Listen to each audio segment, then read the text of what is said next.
Assalamualaikum warahmatullahi wabarakatuh. Perkenalkan, nama saya Miftah Imaniar Putri. Saya di sini ingin menyelesaikan ujian akhir semester saya, yaitu mata kuliah Hukum Laut. Saya di sini ingin membahas mengenai reklamasi Teluk Jakarta. Pada kesempatan ini, saya akan membahas mengenai reklamasi yang terjadi di ibu kota Jakarta, yaitu tepatnya di Jakarta Utara, Pluit.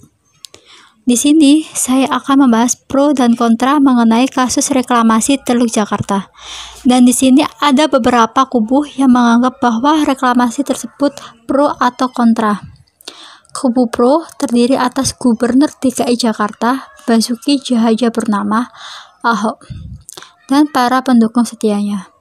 Sedangkan kubu kontra terdiri dari para aktivis lingkungan, nelayan, Bu Susi Pujiastuti selaku Menteri Kelautan dan Perikanan, sejarawan, budayawan, pakar tata kota, pengamat, dan orang-orang yang selama ini berseberangan dengan Ahok. Kubu pro beranggapan bahwa Jakarta butuh reklamasi karena berbagai alasan mendesak. Antara lain, Jakarta harus membangun tanggul raksasa, Gyeong Sewol, untuk mencegah banjir. Selain itu, seperti yang kita ketahui saat ini, ibu kota Jakarta selalu digemparkan dengan bencana banjir dikala hujan melanda Jakarta. Laut Jakarta sudah terlalu kotor dan pembangunan hunian-hunian mewah harus tetap dilakukan untuk meningkatkan perekonomian kota. Tetapi, dengan adanya bangunan-bangunan mewah tersebut, lahan di Jakarta saat ini sudah tidak mencukupi lagi. Bukan hanya itu, Jakarta juga saat ini penduduknya semakin hari semakin meningkat, dan kebanyakan mereka menggunakan kendaraan sepeda motor atau mobil yang menyebabkan terjadinya macet setiap harinya. Maka dari itu, kubu pro di sini melakukan yang namanya reklamasi untuk menghindari dan membuat pemukiman baru untuk mengatasi masalah-masalah tersebut. Sementara itu, di kubu kontra, mereka beranggapan bahwa proyek reklamasi hanya menguntungkan pengembang properti dan kaum bercuit saja. Sementara, para nelayan semakin sengsara dan diberi janji-janji manis. Bias dilihat bahwa reklamasi sendiri diadakan untuk membangun gedung-gedung yang tinggi, untuk kegiatan bisnis atau pemukiman yang sangat mewah. Tetapi, dalam kubu kontra, di sini ada benarnya juga yang tersendiri. Mereka memikirkan untuk rakyat kecil seperti nelayan yang mata pencahariannya sehari-hari mencari hasil tangkapan laut untuk mereka jual kepada pasar. Kalau proyek reklamasi ini dijalankan, mereka bisa kehilangan mata pencaharian tentunya. Hasil tangkapan mereka akan dilenyapkan begitu saja. Dan belum juga pemerintah sebagai pembuat rencana reklamasi ini akan mengganti mata pencaharian mereka kalau saja reklamasi ini benar-benar akan dijalankan.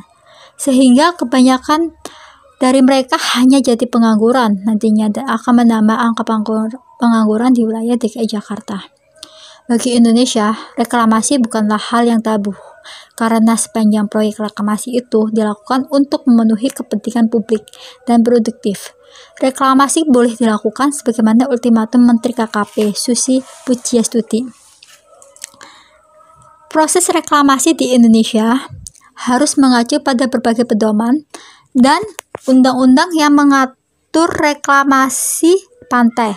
Antara lain, pertama, Pedoman Perencanaan Tata Ruang Kawasan Reklamasi Pantai, Peraturan Menteri PU, yang mencakup penjelasan tentang faktor-faktor yang harus diperhatikan dalam tahapan-tahapan pelaksanaan kegiatan reklamasi, yaitu aspek fisik, ekologi, sosial, ekonomi, dan budaya, tata lingkungan dan hukum, aspek kelayakan, perencanaan, dan metode yang digunakan. Pedoman ini juga memberikan batasan persyaratan dan ketentuan teknis yang harus dipenuhi agar suatu wilayah dapat melakukan reklamasi pantai.